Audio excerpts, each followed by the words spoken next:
The neighbor heard one strange noise that changed everything. It was 11:42 p.m. when the sound echoed through the walls. Not a scream, not a crash, just one sharp, metallic thud, like something heavy hitting concrete. Evan Morris almost ignored it. He lived in a quiet suburban duplex in a town where nothing ever happened. The kind of place where neighbors waved politely but never asked personal questions. The kind of place where the loudest nighttime disturbance was usually a barking dog. But this sound was different. It came from next door, from the house owned by Daniel Harper. Daniel had moved in 6 months earlier, mid-30s, worked from home. Kept to himself, no visitors, no parties, no noise. Too quiet, if anyone had thought about it long enough. Evan stood in his kitchen, staring at the shared wall. The metallic sound replayed in his mind. Then came something else, dragging, slow, heavy, deliberate. He told himself it was furniture, maybe a late-night project. Maybe nothing. Then silence, complete silence. The next morning, Harper's car was still in the driveway, curtains closed, mail untouched. By afternoon, Evan noticed something else, a faint chemical smell drifting across the fence line. Sharp, unfamiliar. He hesitated, calling the police over a noise.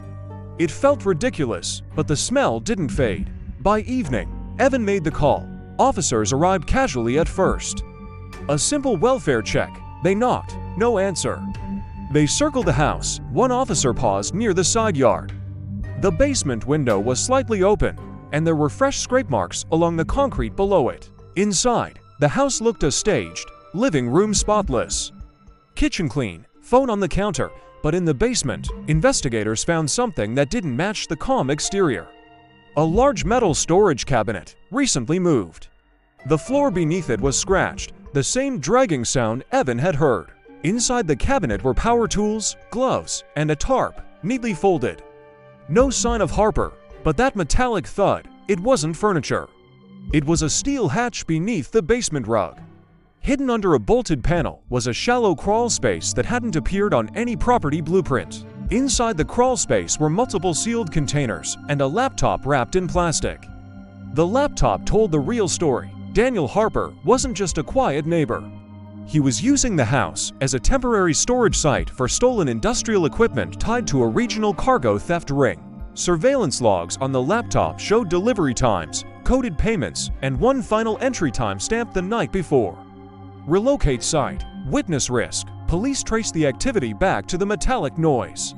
Harper had been sealing the crawl space when he realized someone next door might have heard him. By the time officers arrived, Harper was already gone, likely alerted by a motion sensor camera hidden near the fence. But here's what changed everything.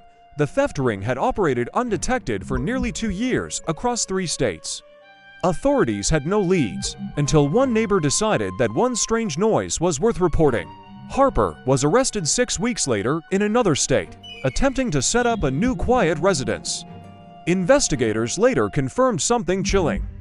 The basement hatch had been opened multiple times before that night, meaning Evan hadn't heard the first crime. He had heard the last one before the operation collapsed, all because of one metallic thud that didn't sit right.